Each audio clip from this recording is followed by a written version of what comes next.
Welcome to another episode of The Brand Called You, a podcast and podcast show that brings you leadership lessons, knowledge, experience, and wisdom from thousands of successful individuals from around the world. I'm your host, Ashutosh Garg, and today I'm privileged to welcome a very senior and respected educator from Canberra, Australia, Professor Dr. Arif Hassan. Dr. Hassan, welcome to the show. Thank you very much, and thanks for having me on your show. Thank you. Dr. Hassan is an organizational psychologist, a professor, an education specialist, a researcher, and a consultant. He's published 5 books and nearly 70 articles. So, sir, can you tell us about your own academic journey and what led you to become a professor at IIUM Malaysia? Yeah, that's a very, I would say, good question. And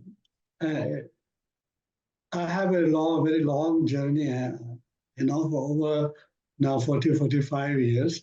Now I am 74 years old and retired in 2018.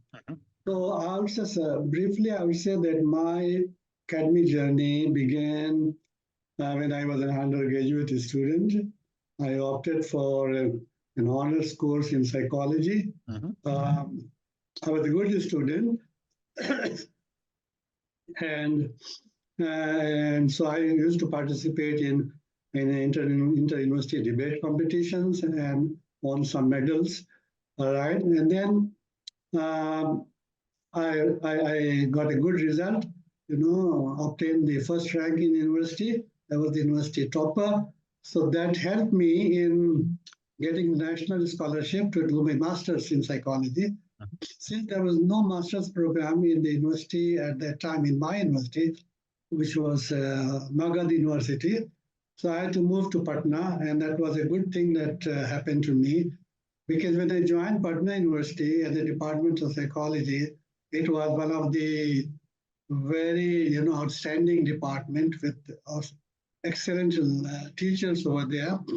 And the psychology department of Patna University was one of the oldest one, in India, headed by a very renowned psychologist called Professor Syed Muhammad Mohsin, right? And he was the one who established other departments of psychology in many other parts of India. So I had a good training in psychology from Patna University. And after finishing my master's program, I temporarily worked as a lecturer in Patna, and later on I got a junior research fellowship in the NCERT, New Delhi. I spent about 2 years in NCERT, working in some research projects. And ultimately, I got a permanent position in a research institute in Patna called A.N. Sinha Institute of Social Studies. This is again a very famous research institute in Patna in social sciences, and I was very lucky to have a very well-known social psychologist or organizational psychologist as our colleague. His name is Professor J.B.P. Sinha. You might have heard about him. He has published extensively on leadership and on power and the cultural context of Indian mindset, things like that. So I joined the Sinha Institute in early 1978 and remained there until, I would say, around 15, 16 years working over there. Then I got an offer from National Institute of Educational Planning and Administration, NIPA in New Delhi. And I joined there and remained there for about 1.5 years. Then I got a fellowship, the Fulbright Fellowship, and went to University of Pennsylvania to do my postdoctoral research there. Came back and then joined the Sinha Institute again because I was on leave from there. Worked there for a couple of years. And then in 1998, I got an offer from the International Islamic University in Malaysia. And I joined there as an associate professor in the Department of Business Administration. Okay, and then got the full professorship in 2006. That's wonderful. That's Remained there, wonderful. But tell retired. me, sir, how did some of your early career experiences shape your approach to management? Yeah, okay, sure. My early career experience, I would say, when I joined the Ancient Institute and, got sort of an opportunity to work with some excellent, researchers, including Professor Sinha. I remember I got my first opportunity to do a research on the decision-making process in a government department, which was the Industries Department of the Government of Bihar. The minister, industries minister at that time, approached us to help them understand why the industries department is not doing well. It is not achieving its, the esteemed objective of well-balanced, synchronized industrial development that they used to talk about. So there was no industrial development, and so they wanted us to help us, understand what we can do. Mhm. So I got an opportunity to study their decision-making process. What I did was I went to the record room of the department, picked up some random files on which decisions were made a content analysis of the file flow diagram and how much time each person is taking and things like that. And I wrote a research paper on the basis of that, which was titled as Snakes Without Ladder in Government Bureaucracy. Because the file flow was so cumbersome, there were so many levels, that it was taking huge amount of time. So I suggested, a reduction in the steps, and things like that. That was my first very good learning experience, in terms of contributing something, which was meaningful for an organization to improve upon. That led me to an interest in doing my PhD under Professor Sinha again. And I selected two big steel plants. One is the Bokaro steel plant, and the other one was the Tata. And my study was to compare the management and leadership and some other issues of these two, big plants, big factories. My supervisor told me that you should not go there and start distributing your questionnaire straight away. Because if you do that, you will not be getting the actual or real answers. Because, in India, people hesitate giving you something which is not very, positive. They will try to give you a desirable rather than an actual answer. When I was in the Bokaro steel plant, a manager gave me a very interesting story. He said that he was the head of a department called Coke Oven Department. He said that he went to Czechoslovakia for a visit and he saw a very interesting design, of the Coke oven over there. And came back to his factory, suggested, that we should introduce this new design because it is very very good, in terms of efficiency and things like that. He said that he proposed this design in his own factory. Meanwhile, he went to give a talk somewhere, and he was talking about this design, where some other people from Tisco, the private company, attended his talk. They listened to their talk, went back to their factory and introduced this design within 1 month. Whereas in this public sector steel company, the file kept moving, and after a few months, the R&D department came to say that the design looks good, but perhaps we would like to visit Czechoslovakia ourselves first. So that is a kind of, story that you can say about when you compare public versus private sector. Question to you is, what role does psychological studies play in understanding employee behavior? This psychology play a very, very important role. I would say the most important role. If you think about, organization, you cannot think of without employees. Can you think of an organization without an employee? At least you should have one, or two. Now, when you have employees or the individuals at the center, managing these people, what we call as resources, human resources, is most crucial. And psychology plays the most important role. If you can take the example of more than 100 years ago, when we had this a very famous study called time and motion study, led to the scientific management. That study contributed to what we now call as a standard operating procedure and how we can improve the efficiency of the employees. That study, further contributed to development of what is called as the business processes re-engineering. Okay, and nowadays we have so many, studies of that kind which help the organizations improve their work efficiency. All right. Now, you just imagine, most of the management schools will have organizational behavior as a subject of study. Why? Because humans, understanding human psychology is the central thing. You talk about leadership, you talk about motivation, you talk about decision making, all these, topics become so relevant because knowledge that is coming from organizational psychology contribute to understanding, for example, how should you motivate your employees, what leadership style is more appropriate in what kind of situation, in what kind of employee, and so on and so forth. Wonderful.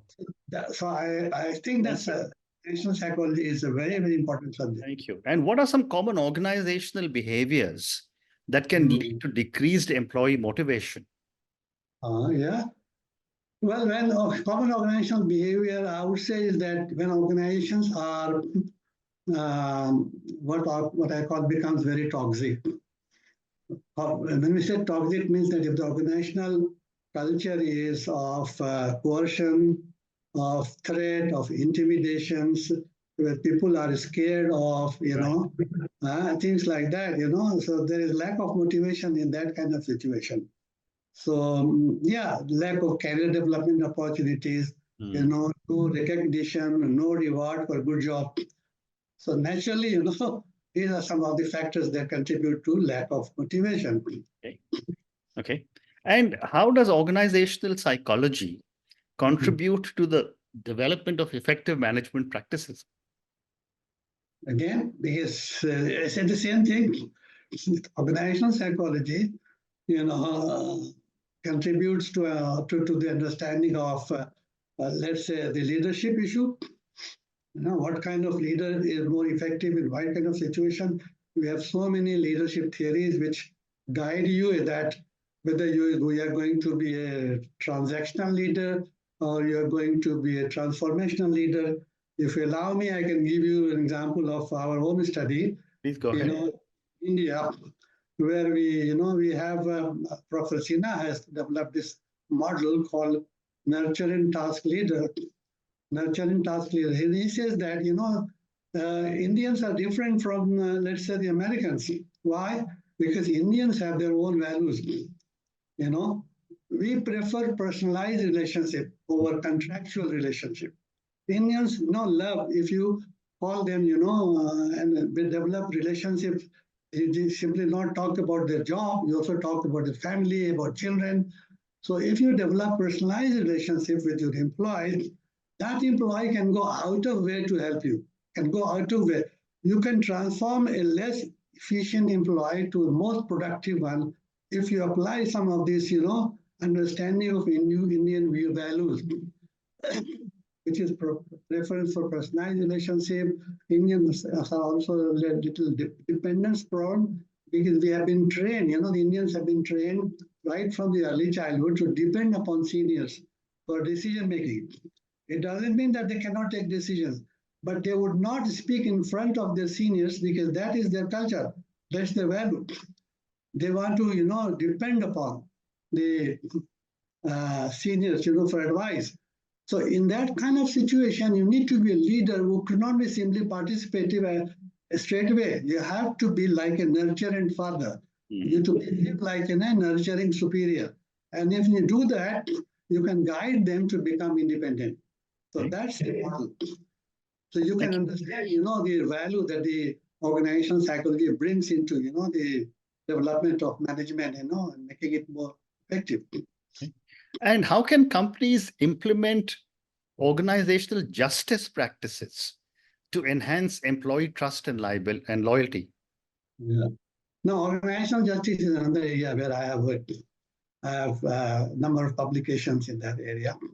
When you talk about organizational justice, basically, we're talking about what are the norms of justice that, organizations are using in order to distribute resources. The norm could be merit, that is, you give resources like promotion, career advancement, or, even nominations for a foreign trip or foreign training. Whether you use merit as the basis to decide this, or whether you use need as the basis, or whether you use equality as the basis, which is the norm that is preferred, in organization. And of course, when organizations use the proper norms of justice, it could be merit, it could be need, or it could be equality. But whatever norm which is being, preferred in the organization, if that is being perceived by the employees as fair, then, it brings, satisfaction, employee satisfactions and performance, a lot of good things. But if it doesn't happen, which I found in many cases that in organizations, merit was not the rule. There were other rules that were preferred that the employees did not perceive it as fair. Of course, there are, negative consequences of that. Okay. Organizational justice plays a very important role. Fair enough. Thank you. And how do cross-cultural issues affect HR practices in large global organizations? Again, there are a lot of these are exam questions. All right, the cross-culture, when we talk about cross-culture, as we know that cultures in different parts of the world differ. And we have this very famous study of Gerrit Hofstede, which tried to identify 5 very important cultural dimensions. I'm sure you might have heard about it. The power distance, individualism and collectivism, uncertainty avoidance, and masculine versus feminine culture, and things like that. Now, depending upon the culture, of the particular place, you need to sort of design your HR practices accordingly, If you are working if the organization is placed, for example, in a collectivistic culture like India, you have to think about many things before, sort of taking decisions like giving performance feedback. Because in India, people would not be very happy if you're very upfront, in giving this kind of feedback. You have to, because face saving is a very important value. And people not like to be very direct, in giving that kind of thing. Right. Also in terms of rewards, and things like that. Collective cultures, prefer the group reward over the individual rewards, In the individualistic culture, it is just, just the opposite. So yeah, the culture plays a very important role, Okay. Okay. So I have time for 2 more questions. What are some of the common challenges leaders face to maintain motivation in times of crisis? Yeah. When organizations face crisis, for example, when they are going for downsizing, because of the international competitions and things like that, and there are a lot of fear among employees about losing jobs, how this is a challenge for the organizations to sort of still motivate employees who are still not being fired, who have not lost the job, but they are in constant fear. How to motivate them maybe in that kind of situation?